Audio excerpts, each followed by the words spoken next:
नमस्कार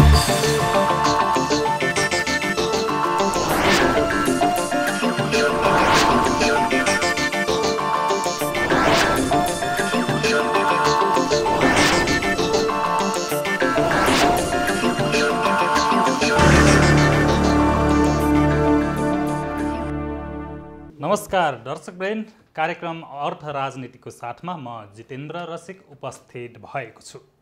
अर्थ राजनीतिमा मुलुकको अर्थतन्त्रसँगै आर्थिक सुशासनका कुरा र अर्थतन्त्रमा हुने हरेक किसिमका नीति वा अराजनीतिका सन्दर्भ केलाउने गर्दै आएका छौँ। आज भने हामी मुलुकको निर्यात व्यापारको अवस्था के छ, कोभिडपछि निर्यातमा साँच्चीकै सुधार देखिएको हो वा आयात भएकाले व्यापार घाटा घटेको हो, साथै सरकारले कृषि क्षेत्रमा वैदेशिक लगानी भित्र्याउन लिएको नीतिले के साँच्चै यसले मुलुकको व्यापार निर्यातमा योगदान पुर्याउला, यसले मुलुकलाई कस्तो फाइदा पुर्याउला, यी र यस्तै विषयमा रहेर कुराकानी गर्न हामीसँग हुनुहुन्छ नेपाल निर्यात परिषदका अध्यक्ष हरिबहादुर कार्कीज्यू। यहाँलाई स्वागत छ सर। हस्, धन्यवाद।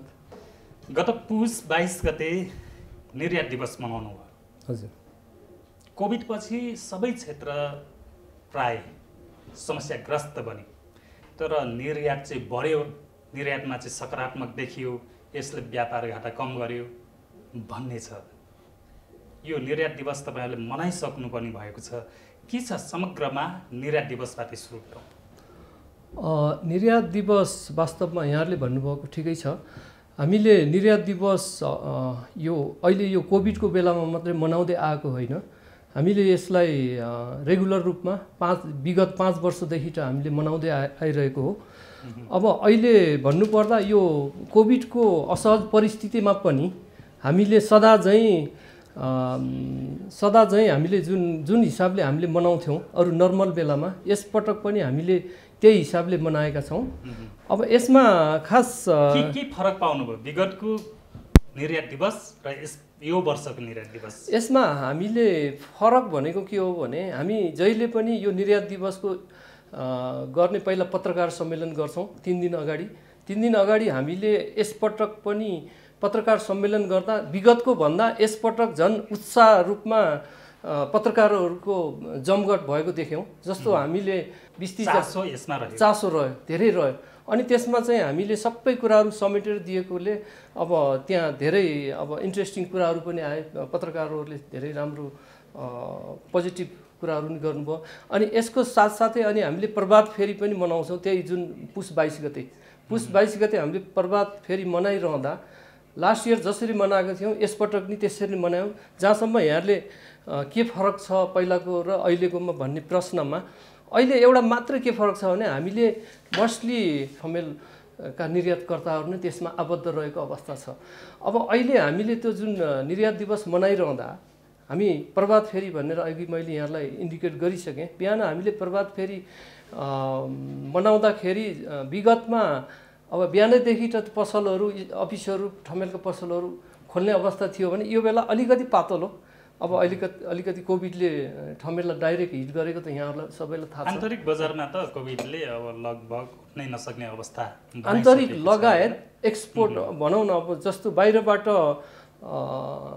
बाहिरहरू टुरिस्टहरू अब नआएको अवस्थामा अहिले त्यसमा पनि त असर गरेकै छ।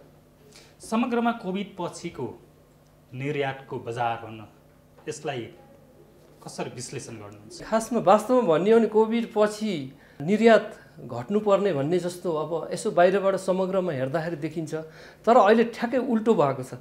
किनभने अब कोभिडमा पनि निर्यात बढेको भनेर भन्दाखेरि बाहिर अलिकति सुन्दा पनि यो बेलामा पनि निर्यात कसरी बढ्यो भन्ने कुरा आउला, होइन? अब एक त अहिले आयात त्यति सहज रूपमा भएको छैन।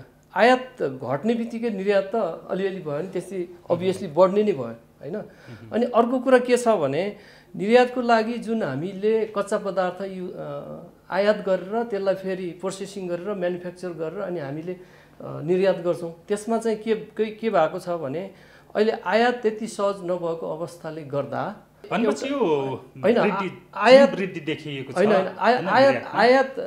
आयात गर्नलाई असहज परिस्थिति, त्यसमा पनि असहज परिस्थिति हुने बित्तिकै कच्चा पदार्थ महँगो पर्न गयो होइन।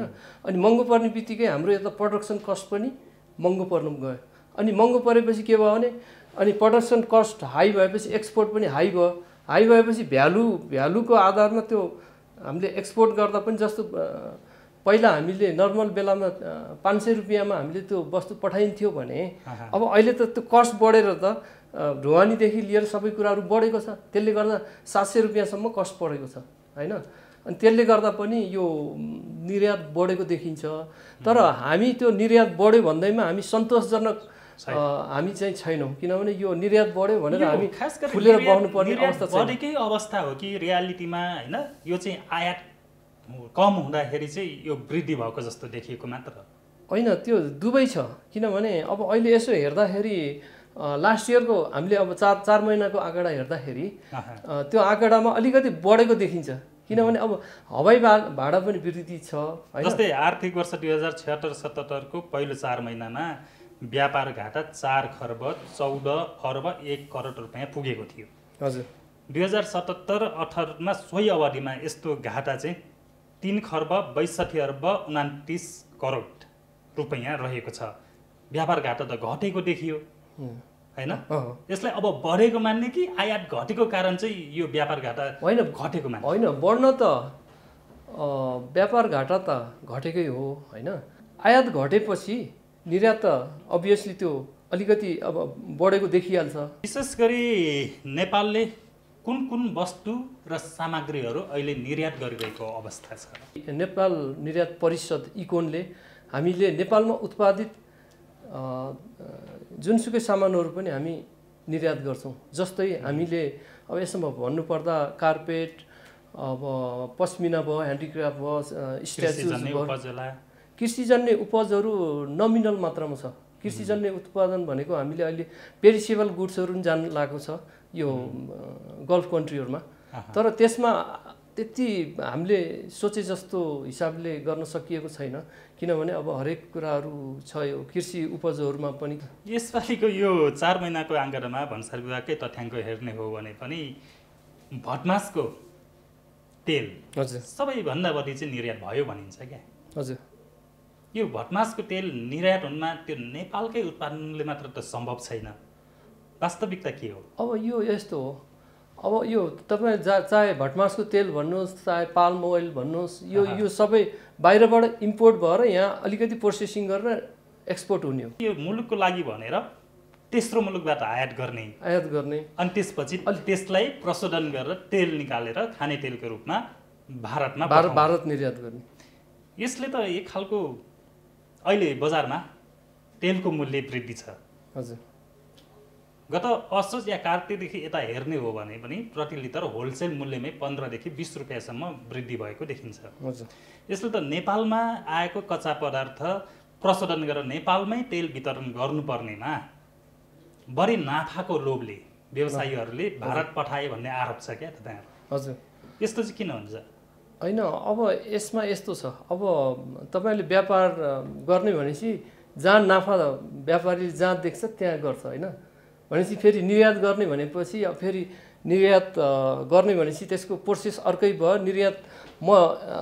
निर्यात गर्छु भनेपछि उसको अलिकति सान नै अर्कै हुन्छ। इम्पोर्ट गर्नेको दाँजोमा निर्यात गर्ने भनेपछि अलिकति अर्कै हुन्छ। अनि त्यसमा इन्सेन्टिभको कुरा पनि छ होइन। अब भटमासको तेलमा दिएको छ कि छैन अहिले, हुन त अब त्यसमा उनै छ। त्यो जस्तै तेस्रो मुलुकबाट नेपालमा कच्चा पदार्थले त्यही कुरा भारतमा निर्यात गर्दा त महसुल शुल्क पनि निःशुल्क छ, त्यसले पनि त फाइदा बढाउनु भयो व्यापारलाई। हजुर त्यो फाइदा बढ्यो भन्नेमा त्यस्तो गर्न मिल्छ र व्यापारीहरूले? होइन, व्यापारीहरूले त्यो अब जता फाइदा हुन्छ त्यता गर्ने कुरा छँदैछ होइन।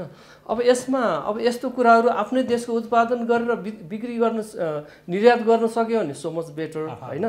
तर अब अहिले त हामीले के भने अरूको बाहिरबाट ल्याउने, यहाँ अलिकति प्रोसेस गर्ने, अनि अलिकति नाफा खाने, अनि बाहिर पठाउँदाखेरि त्यति राम्रो भएन। अब तपाईँले भने जस्तो अब यहाँ त्यसको भाउ यहाँ महँग्याउने अनि त्यो सामान निर्यात गर्ने भन्दा अब यसमा चाहिँ गभर्मेन्ट पोलिसी के हुनु पर्यो भने, अब आउने त गभर्मेन्ट कस्टम थ्रु नै आउने हो। नेपाल गभर्मेन्टले त्यो एलाउड गरेर इम्पोर्ट भएको छ। अब गभर्मेन्टलाई के भन्यो रेभिन्यू आयो, एक्सपोर्ट गर्दा पनि केही न केही रेभिन्यू आयो। अब त्यो रेभिन्यूको आधार मात्रै हेरियो के, तर हाम्रो आफ्नो आम जनता उपभोक्ताको बारेमा त्यति ध्यान नदिएको हो कि भन्ने जस्तो हामीलाई। यसले के देखाउँछ भने हामी आत्मनिर्भरताको कुरा गर्छौँ अनि हरेक कुरा, अहिले भटमासकै तेलको कुरा गरौँ, कच्चा पदार्थ विदेशबाट ल्याउँछौँ अनि त्यही कुरा नेपालमा वितरण गर्नुपर्ने ठाउँमा विदेशीलाई बेच्छौँ, भारतलाई बेच्छौँ बढी नाफाको लोभमा। कमसेकम यो भइदिएन भने नेपालमै पनि अहिले हरेक वस्तुको सामग्री होइन, जुन यो मुद्रास्फीति भनौँ, यो मूल्य वृद्धि यो अवस्थामा हुने थिएन नि, होइन र? आफ्नै देशको उत्पादन भयो भने हामीले मुद्रा भनौँ न, जस्तो लाइक इम्पोर्ट गर्दा हामीले विदेशी मुद्रा बाहिर पठाउनु पर्यो अनि त्यसमा प्रोसेस भएर अनि निर्यात गर्दा त्यसमा अभियसली आउनु त आउँछ, कुन हिसाबले आउँछ भन्ने कुरा अफिसियल रूपमा आइदियो भने त राम्रै हो।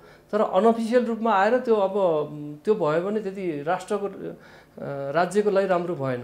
अहिलेसम्म चाहिँ कोभिड पछि अब यो निर्यात बढ्यो भनिरहँदा कुन कुन सामग्री के कसरी निर्यात भएको अवस्था छ? अब जस्तो यहाँहरूले भटमासको तेल त भनिसक्नु भएको छ। अब जस्तो यान भन्छ, यान त्यो धागो पनि अब 76-77मा 5 महिनाको मैले आँकडा भन्दैछु 3.63%ले गइरहेछ भने प्रथम 5 महिनामा 77-78 अहिले चाहिँ 3.2 परिवर्तन प्रतिशत भनेको छ 11.76%ले यो घटेको देखाइएको छ भने अब हामी चाहिँ अब जस्तो अघि नै मैले यहाँलाई भनिसकेँ, हामीले चाहिँ हाम्रो ठमेल बेसको निर्यातकर्ताहरू हामीले मोस्टली चाहिँ हामीले ह्यान्डिक्राफ्ट, गार्मेन्ट, कार्पेट, अब यो स्ट्याचुहरू होइन विभिन्न किसिमको गर्छौँ।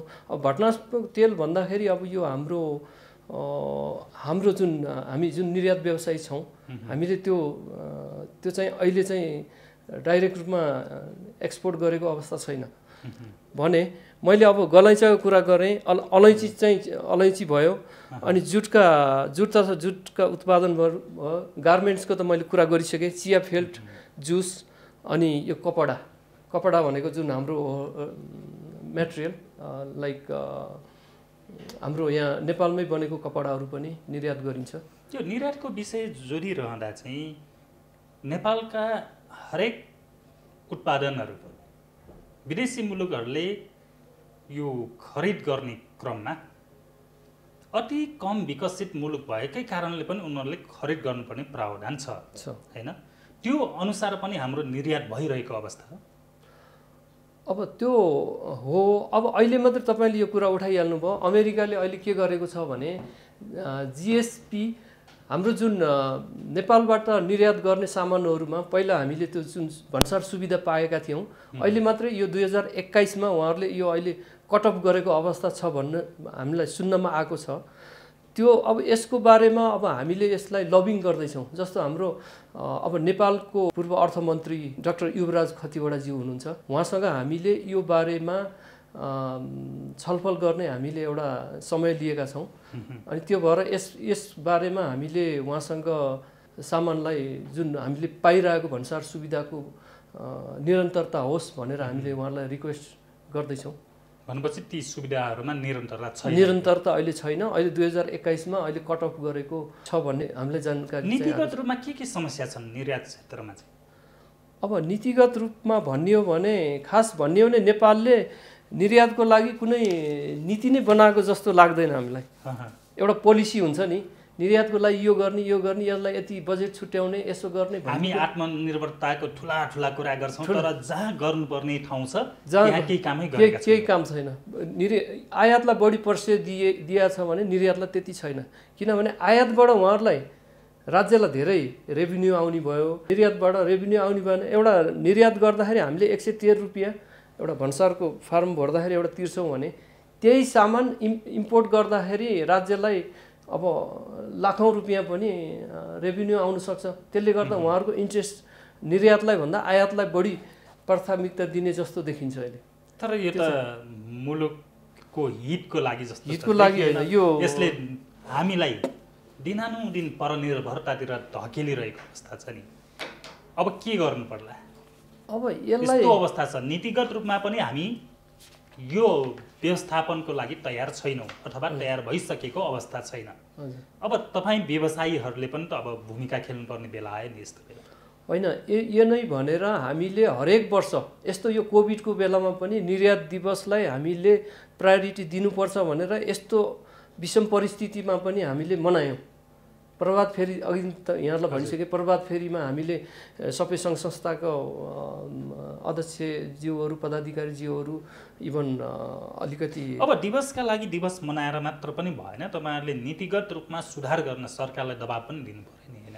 होइन, हामीले हरेक फोरममा यो कुराहरू उठाइरहेका छौँ। अब सरकारले अब हामीले दिएका सल्लाह सुझाव हरू त उहाँहरूले सुनेर अब लागू गरिदियो भने त यस्तो धेरै ठुलो कुरै छैन।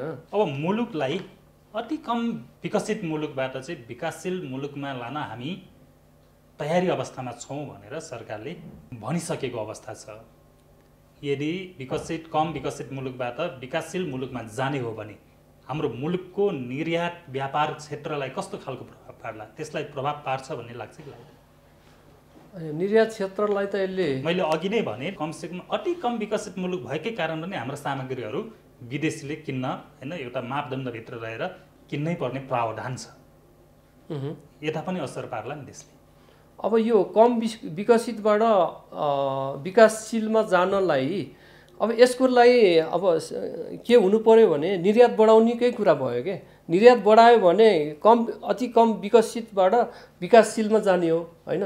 यसको लागि त अब सरकारले हामीसँग एउटा सरसल्लाह गर्ने, स्टेक होल्डरहरूलाई राख्ने, नीति नियम बनाउने बेलामा पनि तपाईँहरूको के छ यसमा भनेर राख्ने, यो भयो भने पो अनि त्यसरी अति कमबाट विकासशीलतिर लम्किन्छ।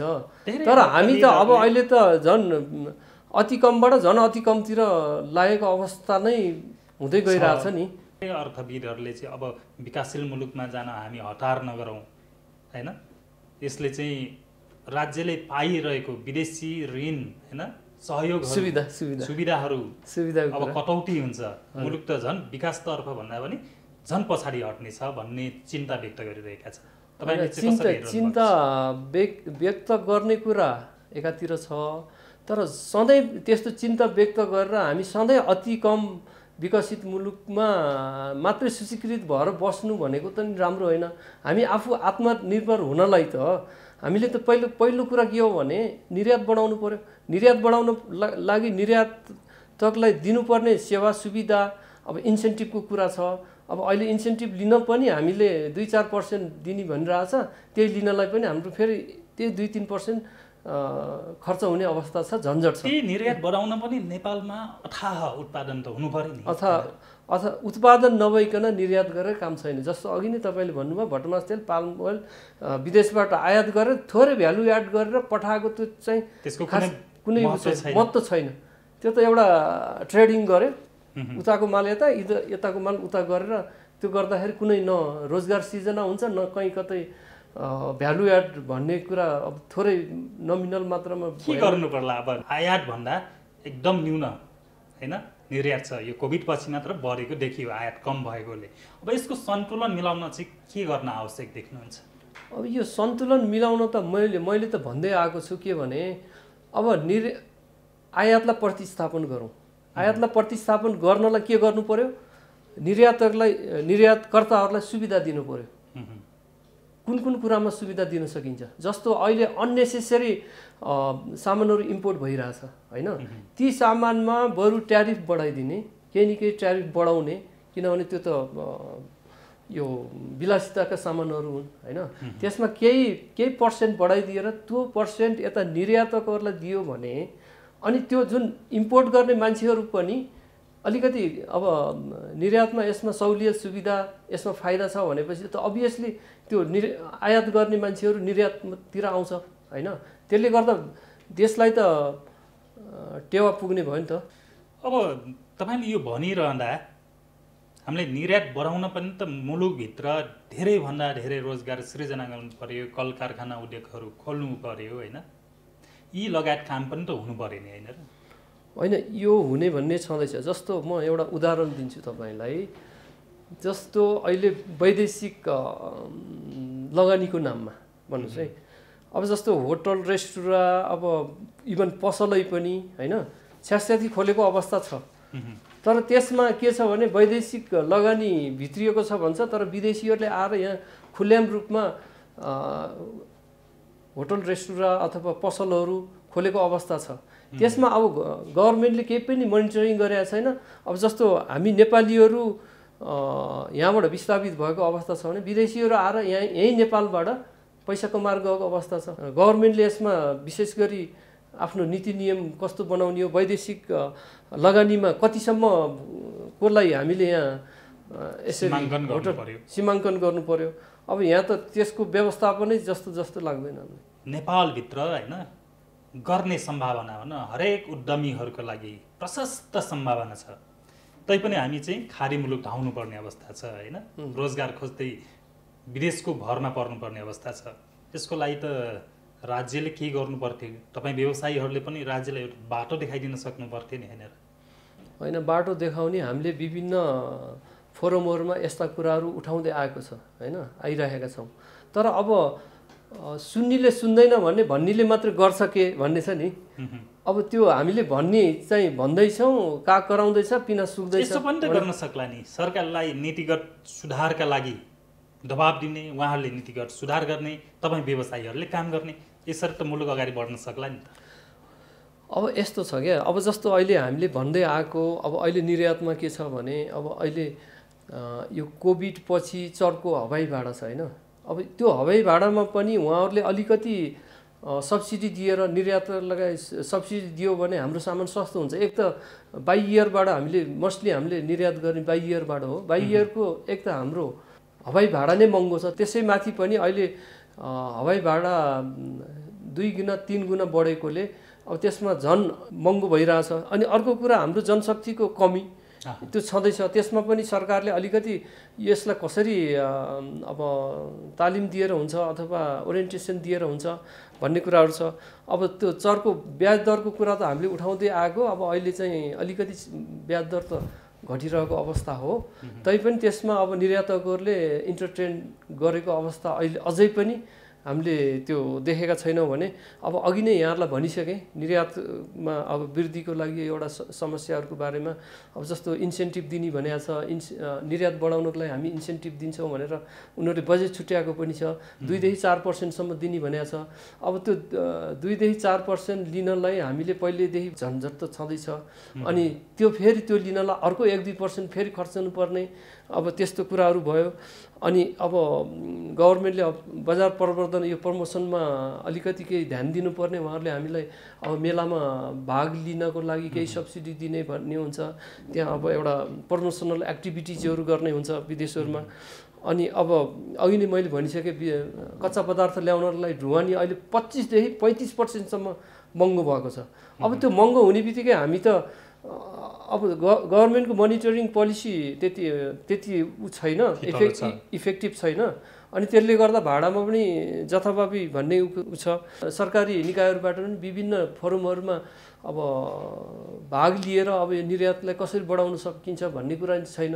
त्यसमा पनि सहभागिता पनि न्यून नै देखियो। निर्यात बढाउनलाई त एक खालको सरकारले पनि त विदेशी होइन मातहतमा रहेर कूटनीतिक सम्बन्ध राम्रोसँग बढाएर एक खालको होइन विभिन्न व्यापार सम्झौताहरू गरेर अगाडि बढ्न सकिन्थ्यो नि होइन। यहाँ त भएकै व्यापार सम्झौता पनि इम्प्लिमेन्ट हुन सकेको अवस्था छैन। इकोनोमिक डिप्लोमेसी भन्छ नि, जस्तो हाम्रो विभिन्न राजदूतावासहरू हुनुहुन्छ, उहाँहरूले त्यो हाम्रो देशको बारेमा अब निर्यातको लागि केही न केही होइन गरिदिएको खण्डमा हुन्थ्यो। हामीले हरेक फोरमहरूमा हामीले यस्ता कुराहरू पनि उठाएको अवस्था छ। तर त्यताबाट त्यति साह्रो सन्तोषजनक रूपमा छैन। अब अहिले मैले सबै क्षेत्र अस्तव्यस्त भएको देखिँदा नेपालमा चाहिँ यो इकोनोमिकल रूपमा अथवा यो व्यापार आयात निर्यातको सम्बन्धमा होइन एउटा योजना गर्ने मान्छेको कमी भएको हो। योजना गर्ने मान्छे त यहाँ त्यस्तो कमी नहोला, तर जुन योजना गर्ने मान्छेहरूमा त जुन सोच हुन्छ नि, सकारात्मक सोच भन्नुहुन्छ नि, भनिन्छ नि, सकारात्मक सोच नहुने बित्तिकै अनि त्यो जतिसुकै जान्ने सुन्ने जे भए पनि त्यो त्यति युजफुल होला जस्तो मलाई लाग्दैन। जति योजना आए पनि त्यो कार्यान्वयन पनि हुँदैन, कार्यान्वयन हुनै नदिने हुनै नदिने, यसले असर पारेको छ। यसले असर हो। अब पछिल्लो समय यो अब निर्यात बढाउनकै लागि भनेर सरकारले कृषि क्षेत्रमा चाहिँ वैदेशिक लगानी भित्र्याउने नीति अवलम्बन गर्न थालेको छ। हजुर, यसले के साँच्चै अब नेपालमै उत्पादन गरेर हामी विदेशीलाई निर्यात गर्न सक्छौँ? के छ परिषदको धारणा? होइन, परिषदको धारणा यो निर्यात गर्ने भन्ने बित्तिकै नेपाल निर्यात परिषद इकोनले जहिले पनि सपोर्ट गर्छ। निर्यात गर्ने ठिक छ, राम्रो छ, कुरा धेरै राम्रो छ होइन। अनि त्योभन्दा अगाडि के हुनु पर्यो भने वैदेशिक लगानी भित्राउन पनि आफ्नो देशमा त्यसको सम्भावना छ कि छैन, एउटा कुरा। नेपाली लगानीकर्ताहरूले त्यसमा उहाँहरूको लगानी छ कि छैन। अब अहिले तपाईँले जुन कृषिको बारेमा वैदेशिक लगानी भित्र्याएर त्यसलाई चाहिँ निर्यात गर्ने भन्ने कुरा गर्नुभयो, त्यो कुरा एकदम राम्रो भयो होइन।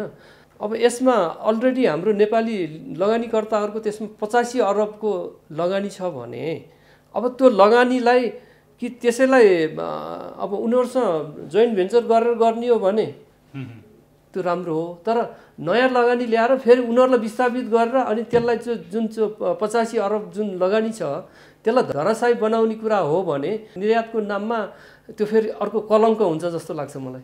त्यसले गर्दा यो कुरा चाहिँ केही योजना बनाउला नि त।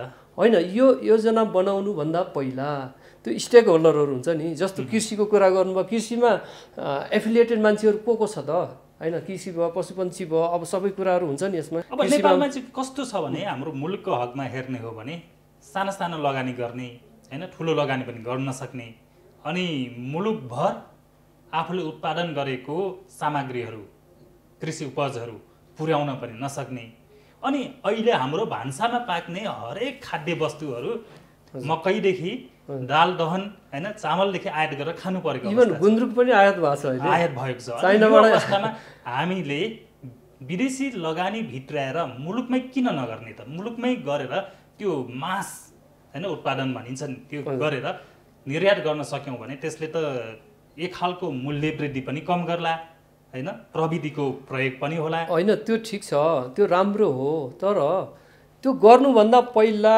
स्टेक होल्डरहरूलाई राखेर यस विषयमा छलफल हुनु पर्यो कि। अब अहिले हठात रूपमा अहिले यो जुन काम चलाउ सरकार छ, काम चलाउ सरकारले यस्तो यो अन्तरिम कालमा आएर यो कृषिको नाममा विदेशी लगानी भित्र्याउने भन्ने कुरा राम्रो त होला, तर देशको लागि राम्रो त होला, तर यहाँका ती जुन हाम्रा स्वदेशी लगानीकर्ताहरूलाई के गर्ने त? उनीहरूको लगानी के गर्ने? त्यसको ग्यारेन्टी कसले लिने? हामीले काम चलाउ सरकार भनिरहँदा यो प्रतिनिधि सभा विघटन हुनुभन्दा अगाडि नै निर्णय भएको देखिन्छ क्या यो चाहिँ। होइन, यो अगाडि नै निर्णय भयो, तर अहिले ल्याएर यो यस्तो बेलामा अन्तरिमको बेलामा यो कार्यान्वयनमा ल्याउने भनेको कुरा फेरि त्यति उपयुक्त नहोला कि जस्तो मलाई चाहिँ लाग्छ। भनेपछि यसले अर्को समस्या निम्त्याउला कि भन्ने। किनभने हामी चाहिँ मैले अघि नै पनि यहाँलाई भनेको छु, हामी कुखुरा पालन पोल्ट्रीमा हामी आत्मनिर्भर भइसकेका छौँ। जस्तो मत्स्य पालनमा पनि हामी अलमोस्ट भुटानमा एक्सपोर्ट गर्ने भएकोले हामी भुटानमा विगत 15 वर्षदेखि त निरन्तर रूपमा एक्सपोर्ट गर्दै आएको छौँ। म के भन्छु भने हामीले माछा पनि, ट्राउट माछा पनि त्यहाँ निर्यात गरेको अवस्था छ भुटानमा होइन। अनि भने अब हामी जुन जुन कुरामा हामी आत्मनिर्भर छौँ त्यसमा चाहिँ विदेशी लगानीको खाँचो छँदै छैन। जहाँ हामीलाई आवश्यक छ त्यहाँ गरौँ। बरु कृषि क्षेत्र भन्दा साथ जस्तै अब तपाईँले भन्नुभयो होइन, माछा पालन, दुग्ध व्यवसाय भयो, कुखुरा पालन, यी क्षेत्र छाडेर पनि त थुप्रै क्षेत्र छन् नि लगानी गर्नुपर्ने। अहिले हाम्रो जग्गा जमिन त्यसै खेर गइरहेको अवस्था छ, जडीबुटीको क्षेत्रमा त्यस्तै छ लगानीको सम्भावना होइन। बरु यसमा मैले देखेको के गर्नु, तपाईँले जुन जग्गा जमिन बाँझो भन्नुभयो ऊ भन्नुभयो, त्यो म पनि त्यसमा एग्री गर्छु। अब त्यसमा अझ म अर्को के थप्न चाहन्छु भने नेपाल सरकारको नाममा रहेका जग्गाहरू धेरै बाँझो छन्। उहाँहरूले यदि यो विदेशी सरकारसँग जग्गा 72% छ भनिन्छ। त्यही त म त्यही भन्दैछु, 72% छ, तपाईँले नि भन्दै हुनुहुन्छ होइन। बरु उहाँहरूले वैदेशिक लगानी यसरी भित्र्याउने हो भने उहाँहरूले अब यो हाम्रो देशमा खपत हुने के हो? चामल पहिला हामीले कोरिया निर्यात गर्थ्यौँ, हामी कृषि प्रधान देश थियो। अब अहिले हामी चाहिँ बाहिरबाट भारत लगायत अन्य मुलुकबाट हामीले इभन पाकिस्तान कहाँको चामलहरू ल्याएर यहाँ हामीले खाइरहेछौँ भने यस्तो कुरालाई प्रतिस्थापन गर्नलाई नेपाल सरकारले आफ्नै जग्गा लिजमा दिएर यस्तोमा ल्याउनु पर्यो। यसमा वैदेशिक लगानी भित्र्यायो भने यो जतिको राम्रो अरू होला जस्तो लाग्दैन मलाई। किनभने यो हामीले एक त निर्यात पनि गर्न सक्छौँ, अर्को कुरा निर्यातभन्दा पनि आयातलाई प्रतिस्थापन गरे भने त्यो निर्यात गरे भन्दा पनि बढी भयो। अब सरकारले चाहिँ विशेष गरी हामी आत्मनिर्भर बन्दै गएको क्षेत्र छुट्याउनु पर्यो। त्यो छुट्याएर लगानी गर्ने प्रशस्त सम्भावना भएका क्षेत्रमा चाहिँ वैदेशिक लगानी गर्नुपर्छ भन्ने मान्यता एक्ज्याक्टली त्यही नै हो। साना व्यवसायीहरू त अहिले पनि आन्दोलन होइन आवाज उठाइरहेका छन्, विरोध गरिरहेका छन् कृषि क्षेत्रमा विदेशी लगानी चाहिँ जायज छैन भनेर। यो जायज छैन भनिरहँदा पनि उहाँहरूले पनि त मुलुकलाई जुन खालको उत्पादन दिनुपर्ने हो त्यो दिन सकिरहेको अवस्था छैन। अब कुन कुन सेक्टरमा के गर्न सकिन्छ उहाँहरूलाई पनि राख्नु पर्यो के, बरु उहाँहरूलाई पनि त्यसमा जोइन्ट भेन्चर गराएर गर्ने हो कि। अब अहिले उहाँहरूले जुन हिसाबले ट्रेडिसनल हिसाबले उहाँहरूले उत्पादन गरिराख्नु भएको छ त्यो चाहिँ त्यति राम्रो हिसाबको, त्यसलाई अब कसरी परिमार्जन गर्ने, विदेशी लगानी ल्याएर त्यसमा उनीहरूको पनि स्वामित्व होइन अपनत्व उहाँहरूको पनि भएर दुईटाले मिलेर गऱ्यो भने ठिक छ। अब विदेशी लगानीको नाममा आउने यहाँ यताउता गरेको देखाउने, निर्यात गरेको गर्ने, यहाँको मुद्रा विदेशी मुद्रा मात्रै नीति बनाउला नि त होइन। नीति त बनाउने हो, तर सरकारको काम गराइको ढङ्ग के छ भने, तरिका के छ भने उहाँले होमवर्कै नगरिकन एकैचोटि यो गर्ने ऊ गर्ने भनेर एउटा हाई लेभलबाट कुरा हुन्छ। अब त्यो ग्रास लेभलबाट केही कुरा हुँदैन, स्टेक होल्डरहरूसँग छलफल हुँदैन, अनि त्यो एउटा हचुवाको भरमा त्यो योजना ल्याएर त काम छैन। योजना ल्याउनु अगाडि चाहिँ स्टेक होल्डरहरूसँग राखेर आम रूपमा छलफल हुनु पर्यो, त्यसमा बहस हुनु पर्यो, विश्लेषण हुनु पर्यो। यो गर्दाखेरि हामीलाई फाइदा छ कि बेफाइदा छ कि, बेफाइदा छ भने कसरी छ, फाइदा छ भने कति हुन्छ, कसरी हुन्छ भन्ने कुरा एउटा सबैलाई कन्भिन्स गराउन सक्यो भने हुन्छ। जहाँ पनि काम गर्दाखेरि कम्युनिकेसन ग्याप हुन्छ, आफूले नीति नियम बनाइदियो अनि 81 ल्याएर लादेपछि त्यो राम्रो भएन। त्यसले त झन् त द्वन्द्व समस्या। अब सरकार त जसरी पनि अब कृषि क्षेत्रमा विदेशी लगानी ल्याउने अवस्थामा पुगिसकेको छ। अब यो खालको साना हाम्रा लगानीकर्ताहरू कृषकहरूको विरोध आइरहँदा यो दुवै कुरालाई मिलाएर चाहिँ कसरी अगाडि जान सकियो? अब मिलाएर लानै भनेको मैले जस्तो म कृषक छु भने हामी यसरी विदेशी लगानी यसरी ल्याउँदैछौँ, तिम्रो यसमा धारणा के छ होइन, धारणा बुझ्नु पर्यो नि। पहिला उहाँहरूलाई कन्भिन्स गराउनु पर्यो। हामीले यसरी ल्याउँदैछौँ भने उनीहरूलाई एउटा वातावरण कस्तो हुनु पर्यो भने अब विदेशी लगानी यसरी आयो भने हाम्रो पनि उत्पादन बढ्छ, हामीलाई पनि केही फाइदा हुन्छ भन्ने हिसाबले जानु पर्यो कि। अब विदेशी आएर यहाँ काम गर्ने, सबै उत्पादनको नाममा कृषि उत्पादनको नाममा गर्ने, निर्यात गऱ्यो भन्ने, अनि देशको मुद्रा बाहिर लाने हो भने त त्यो त अर्थ रहेन। उहाँहरू आइसकेपछि अब हाम्रो नेपालको मोनिटरिङ सिस्टम तपाईँहरूलाई थाहा छँदैछ कस्तो छ भन्ने कुरा होइन। अब मिसयुज हुन्छ भन्ने कुरा मैले त्यो कुरा भन्न खोजेको। अब हामी शङ्काले मात्र हेरेर पनि त नहोला नि होइन। होइन, अब कतिपय कुराहरूलाई एउटा नीतिगत रूपमा व्यवस्था गरिदिइसकेपछि पहिले नेपालमा उत्पादन भएका सामग्री कृषि उपजहरू पहिले नेपाललाई पुग्ने गरी नेपाली बजारमा वितरण गर्ने, त्यसपछि बढी भएका सामग्री चाहिँ बाहिर निर्यात गर्ने भन्ने यस्तो खालको एक्ज्याक्टली त्यही हो। मैले के भन्ने अघि नै मैले तपाईँलाई चामलको उदाहरण दिएँ। पहिला हामी चामल कोरिया लगायत अन्य मुलुकमा हामीले निर्यात गर्थ्यौँ भने अहिले हामीले आयात गरिरहेछौँ। अघि नै मैले भने अब हामी गुन्द्रुक भनेको हरेक घरमा बनाउन जान्ने हुने चिज हो, जसले पनि बनाउने। अब अहिले हामीले गुन्द्रुक इम्पोर्ट गरिरहेछौँ, त्यसलाई डिस्करेज गर्नलाई गभर्मेन्टले त्यसमा ध्यान दिनुपर्ने होइन। त्यसको लागि अब गुन्द्रुक पनि इम्पोर्ट हुन लाग्यो भनेपछि त अब हामी त सबै इम्पोर्टबाट गयो। हुन त यहाँले भन्नुभयो त्यो अब कृषि उपजहरू निर्यात गर्नको लागि के उ भयो भन्ने कुरा।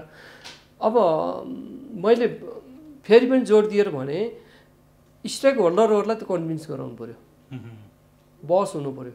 त्यो भएपछि अनि यो कुराहरू कसरी गर्ने के गर्ने भन्ने कुरा हुन्छ। हठातमा यो हतारमा यो जुन अन्तरिम कालमा यो नियम ल्यायो भने अलिकति इस्यु मात्रै हुन्छ। राम्रो कुरालाई पनि अब नराम्रोतिर जान्छ क्या यस्तो। तपाईँले यो सबै सामग्रीहरू निर्यात गरिरहँदा वन पैदावार क्षेत्रका हामीसँग अथाह छन् हैन, जडीबुटी छन् हैन, विभिन्न हैन वनस्पति लगायतका अनि काष्ठ कलाहरू छन् हैन, यो क्षेत्रको निर्यातको अवस्था चाहिँ के छ अहिले?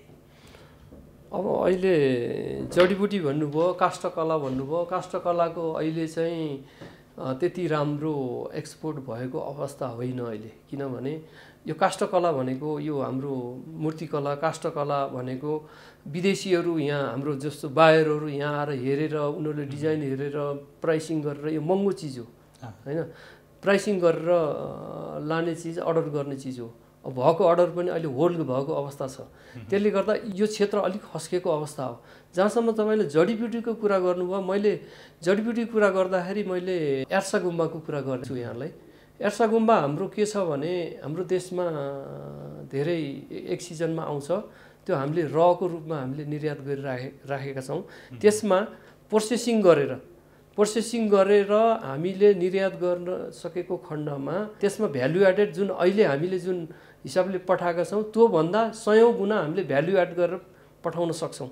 जस्तो मैले चाइनाको एउटा मार्केटमा एउटा पसलमा हेरेको थिएँ, एर्सा गुम्बा नेपालबाट इम्पोर्ट गरेको छ, उहाँहरूले प्रोसेस गरेको छ, त्यो ट्याब्लेटमा राखेर उनीहरूले यहाँको भन्दा 100 गुणा उनीहरूले फाइदा लिइरहेछ। कच्चा पदार्थ मात्र निर्यात मात्रै हो। कच्चा पदार्थमा 200 रुपियाँ आउँछ भने त्यो गर्दाखेरि 2 लाख आउँछ होइन।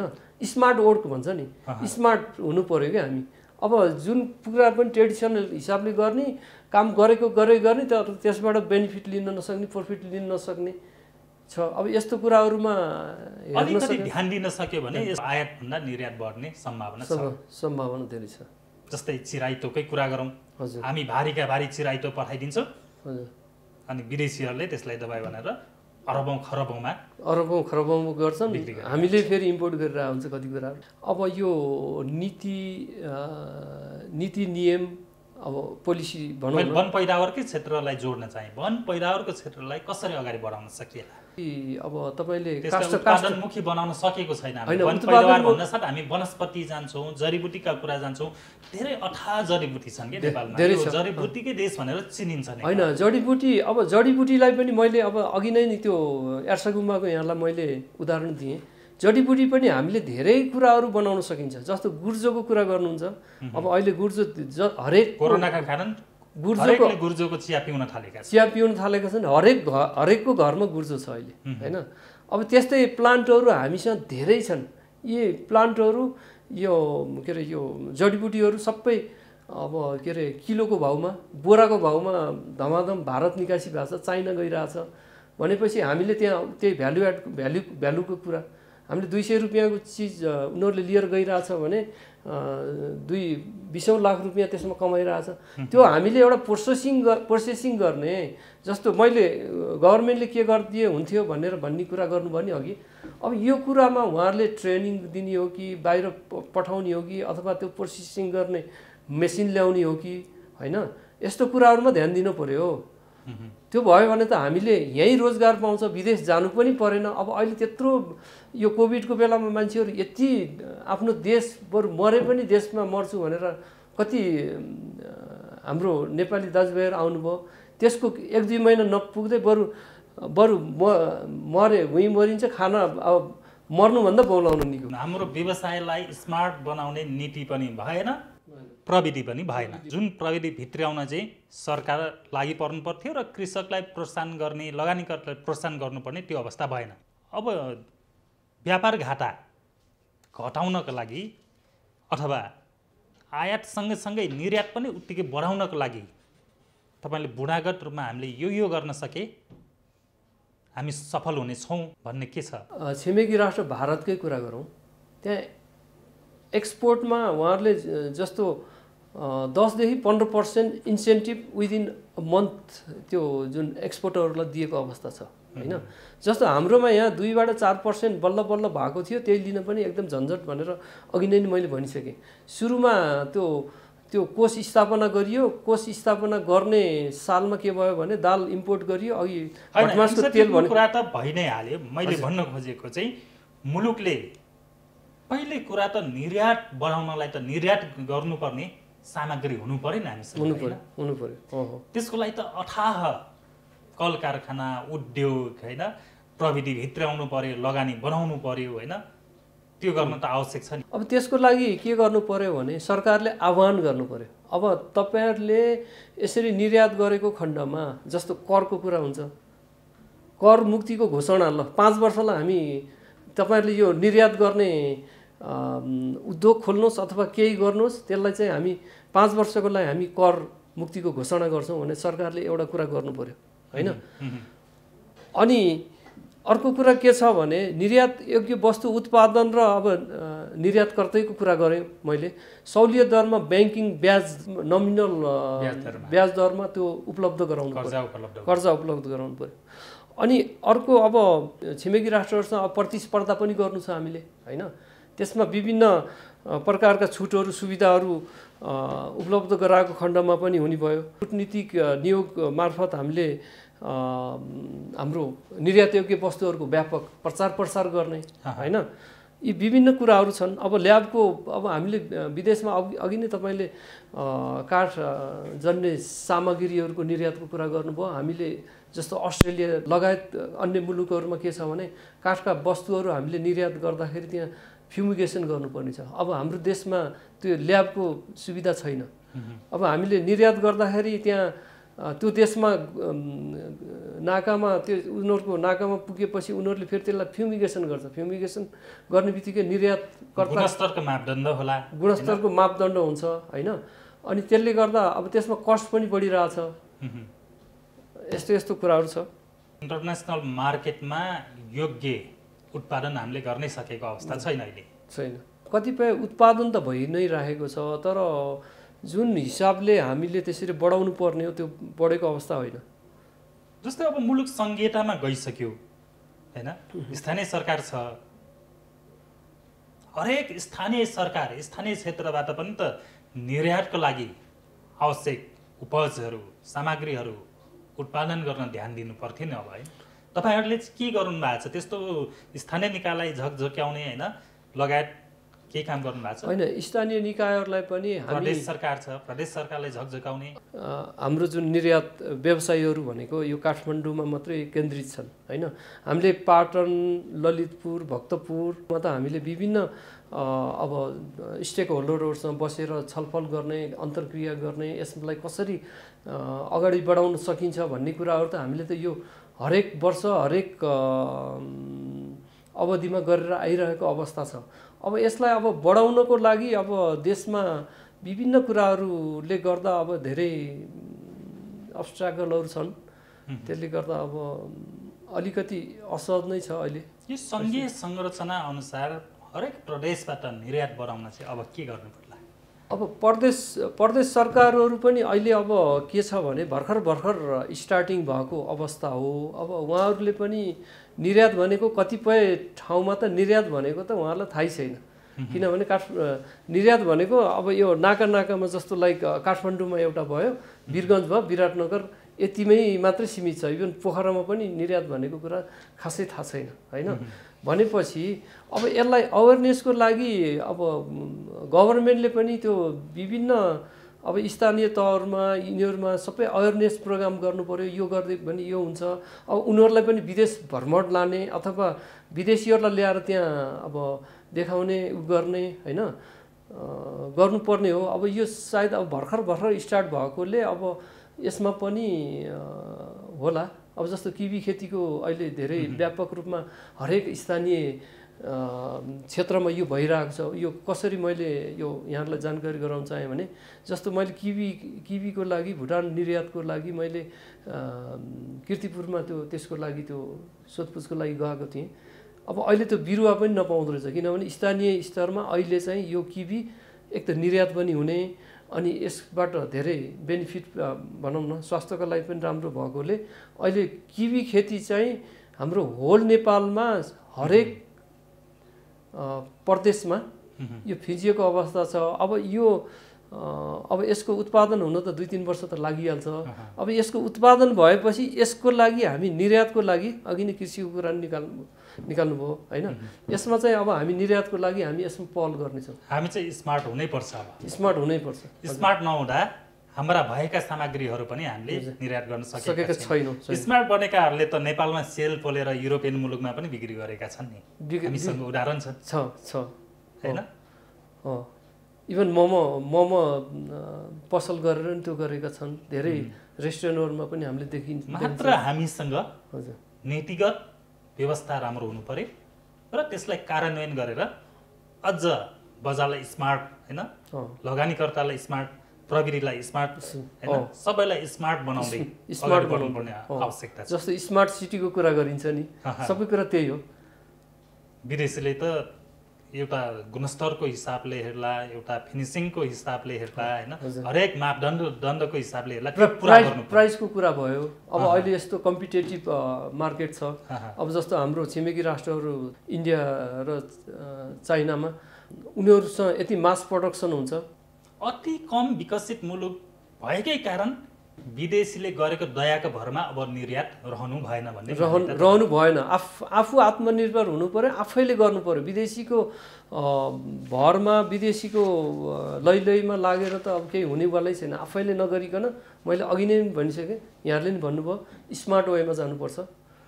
थोरै काम गर्ने, त्यसबाट धेरै बेनिफिट, सानो बुद्धि लगाए पनि त्यसले धेरै उपलब्धि हुनु पर्यो भन्ने हो। अब धेरै काम गर्ने कम। कोभिड सँगसँगै हजुर अगाडि बढ्नुपर्ने अवस्था छ। निर्यात परिषदले अबको निर्यातको बाटो भनौँ न, अबको निर्यातको योजना कसरी तय गरिरहेको छ? अब कोभिड सँगसँगै अब हामी कोभिड भनेर हिँड्ने कुरा छैन। अब कोभिड सँगसँगै हामी हिँड्नुपर्छ। अब यसलाई हामीले जुन विगतमा हामीले जे जसरी यो योजना तर्जुमा गर्ने, अब एक्सपर्टहरूलाई के गर्दाखेरि बेनिफिट हुन्छ, उहाँहरूका समस्याहरू के छन् भन्ने कुराहरू हामीले त अब त्यो त गर्दै नै आइरहेको अवस्था छ। अब चाहिँ यसलाई के कसरी गर्ने भन्ने कुरा भर्खर मात्रै हामी एजिएम सकेका छौँ। त्यसलाई भावी योजना हामीले भर्खर बनाउँदैछौँ। अब यो कोभिड पछि कसरी जाने त भनेर हामी सबै एउटा अन्तर्क्रिया कार्यक्रम पनि गर्दैछौँ। त्यसपछि हामीले यो योजनाबद्ध रूपमा कसरी अगाडि बढाउने भन्ने कुरा हामी यो बारेमा योजना बनाउँदैछौँ। समय दिनुभयो, धेरै धेरै धन्यवाद। हस्, धन्यवाद। यहाँले पनि मलाई आफ्ना 2 कुराहरू यहाँ राख्ने जुन मौका दिनुभयो त्यसलाई बिजनेस प्लसलाई म हार्दिक धन्यवाद दिन चाहन्छु। नमस्ते। दर्शकवृन्द, अर्थ राजनीतिमा नेपाल निर्यात परिषदका अध्यक्ष हरिबहादुर कार्कीसँग कुराकानी गर्यो। बिजनेस प्लस टेलिभिजन हेर्दै गर्नुहोला। म जितेन्द्र रसिक अहिले बिदा हुन्छु। Business plus, business first. नमस्कार।